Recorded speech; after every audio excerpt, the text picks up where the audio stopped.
Glacier Bay National Park surrounds Glacier Bay, which is about 100 miles long and is on the southern coast of Alaska, between Anchorage and Juneau, but pretty close to Juneau.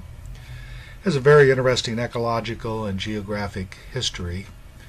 In the 1600s, it was actually an open bay during the summer at least, and the native Alaskans used to come into this bay to fish and to catch fish.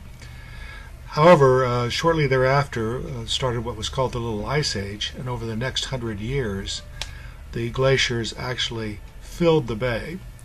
And by the time Captain Cook sailed by in 1735, the bay was 100% full of glaciers. When Captain George Vancouver sailed by in 1795, glaciers had retreated about 5 miles into the bay.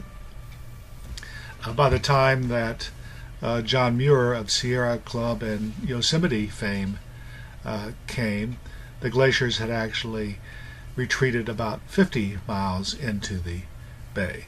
They have continued to retreat, and now the bay itself is fully open for marine traffic. As you can see, there is marine life in the bay by the whale signs that we see in this video. And in fact, the bay is a popular feeding ground for humpback whales during the summer season. If you look off in the distance on this picture, you can see a small glacier. I'm not sure of the name of it. All the glaciers in Glacier Bay are tidewater glaciers. The next glacier is the Johns Hopkins Glacier. It's one of the major glaciers in the park. It's about a mile wide and about 12.5 miles long. And its distinction is the glacier is actually growing. It's actually increasing 12 to 15 feet per day. Glaciers are essentially rivers of ice and snow, which go downhill by gravity and carve out the ground and take everything that's in front of them with them. So the Johns Hopkins Glacier is creating a new U-shaped valley in the area where it is currently occupied. The next glacier we come to is a little bit unusual. If you look at it, it's actually dark. It's not white in the way that we think glaciers should be.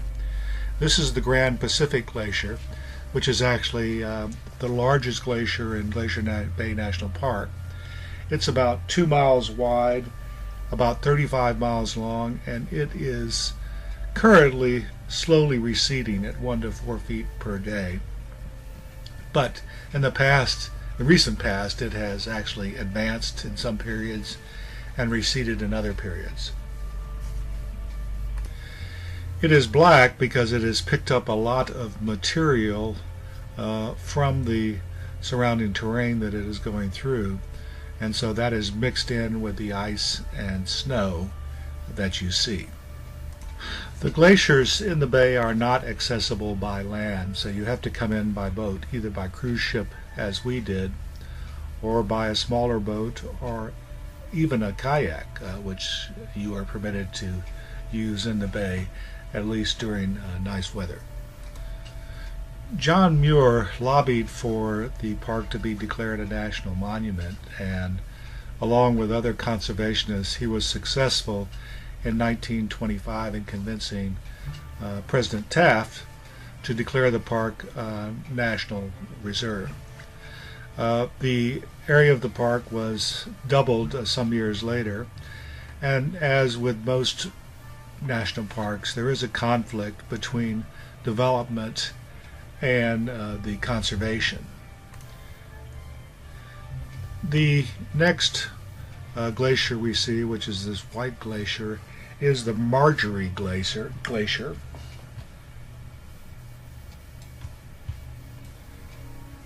It's actually about a mile wide as well, and about 21 miles long, and it is considered to be a stable glacier. It's basically holding its position constant.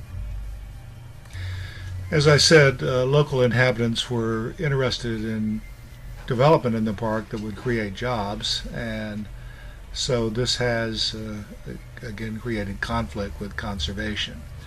Now, the native Alaskans are allowed to come into the park and fish, and because this is their historical areas. It certainly is spectacular scenery in the park, and even after you visit the glaciers, as you exit or come into the bay, as you can see from this video, it's a very scenic area and certainly a very beautiful area.